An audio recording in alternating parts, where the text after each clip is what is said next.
Ladies and gentlemen,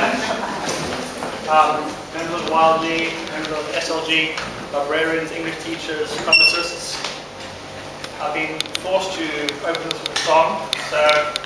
Oh, say, can you see these authors right here? They're writing their books, so to us they are dear. That was the singing, and I'm not dancing. Then I'd like to introduce Sarah Grant, Katie Dale, Miriam Kalami, Rodney Pierce, Paula Rawsthorne, and Dave Cousins, authors collective known as The Edge. And I'd like to thank Sarah for sending me the original email saying, hey Matthew, do you think this is a good idea? And I'd like to thank Foyles for agreeing to let us host it here. And thank you all for coming. And you're not here to listen to me, so I'll hand over to The Edge.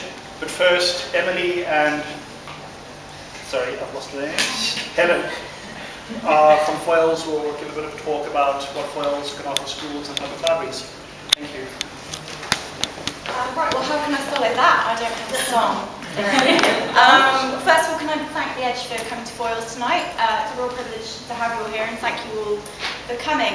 Just talk, I won't bore you for too long, but just to say, Helen and I work in what's called the Library and Commercial and Academic Accounts Department at Foyles. So that covers schools, libraries, businesses, and what we specialise in, one of the things we specialise in is books for kids and teenagers, and helping schools improve kind of reading, getting kids excited about reading, and in a more general sense, just helping you source books. So we can provide books on invoice, we can do quotes for you. The lovely Helen does library servicing as well, so if you're from a public library or from a school library, we can cover books or service them, whatever you need doing to them, we can do that.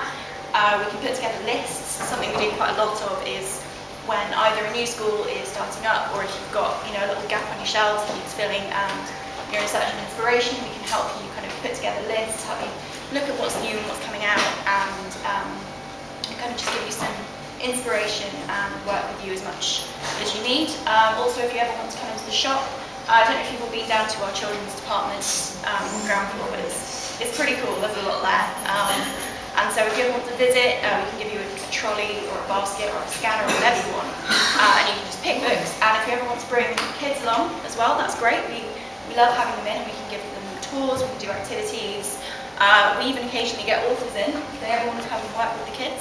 And we can kind of make a day of it. And one thing we find is really popular is when each pupil or each student picks one book to go in the school library, because that way, if there's at least one book in there that they've chosen, they've got a fighting chance of actually getting through the door and reading them, which is a bonus.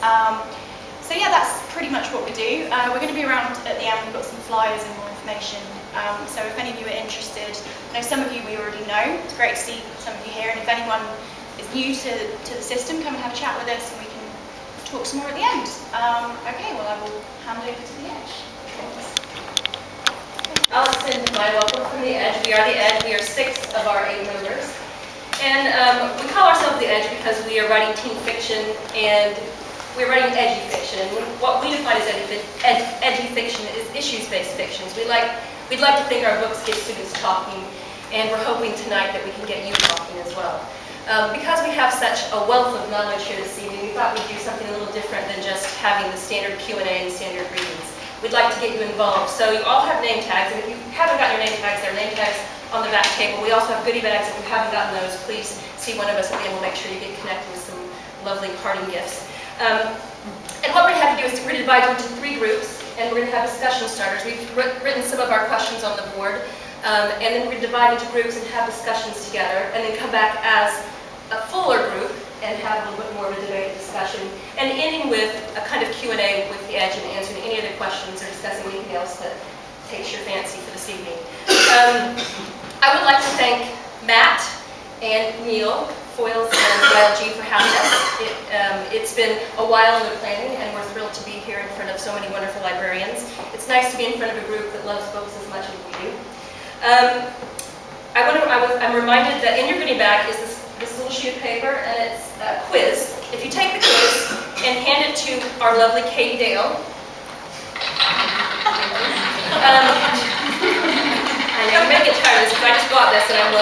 Okay, and if you fill out the quiz and give it to Katie, then at the end we're going to have a prize drawing for copies of lovely, a complete collection of signed Edge books. You can't even all, that's okay, that's great.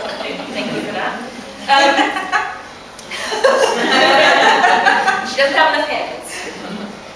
And we thought we'd kick off things this evening by doing what we're going to call speed reading. We're going to give you a taste of the type of books we write, but we didn't want to spend a lot of time us talking at you, but we did want to give you a taste of some of the things that we do.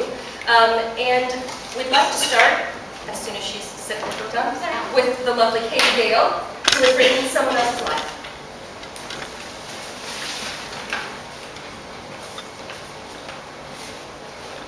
The sharp ringing of the telephone makes me jump. Hello, Mum's voice sings. I swallow painfully. I keep meaning to change the message, but I can't bring myself to erase her voice. She sounds so happy, so alive. Hi, Rosie, it's Andy. Listen, I'm sorry about your mum. You know, I'm always here if... You know where I am. Bye. You should call him, you know. I twist to see Aunt Sarah in the doorway. She's always checking up on me to make sure I haven't slit my wrists or burned the house down or anything. I've come to a decision, I say. I'm going to take the test. I need to know if I've got Huntington's. The colour in Sarah's cheeks melts away. Rosie, it's too soon to be making a choice like this. Once you know, you can't go back. I can't go back anyway, I protest. It's already decided whether I live or die. I'd just quite like to know which it's going to be, okay? Rosie, she sighs, you don't have the disease. Sarah, Mum's just died of Huntington's. That means there's a 50% chance that I have it too. It's a genetic fact. That's what I mean, Sarah says slowly. There is no chance. I don't move, don't dare breathe.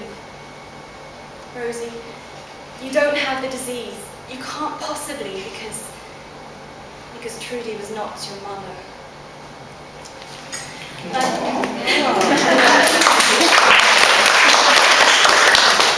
I'd like to hand over to the lovely Miriam Halami, who will read from her wonderful book, Hidden. Thank you, Katie.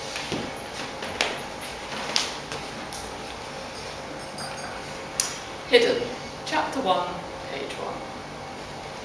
School's out and I'm waiting for Kim when my phone bleeps. Can't come shopping, Gran's sick, soz. So I'm stuck here on the high street on my own. My best friend since forever sucked back into her super huge family. I need a new top, but I've got hardly any money left, and Mum wants me home in 1 hour max, because since she broke her leg, she expects me to do everything, even clean the loo. I'm not 15 until May, I yelled at her earlier, but she just said to save it. You'll find the bathroom cleaner under the sink. Might as well sell me into child slavery, I muttered, because since we've not been getting along, well, not getting along even worse than usual since she broke her leg, which, for the record, wasn't my fault. It's just not worth winding her up. I try to think thoughts these days, instead of actually saying them out loud, because you know how it is. Everything you say out loud gets taken down and used as evidence, or recorded on camera phone and loaded onto YouTube, so everyone can view it. Well, that's how it feels.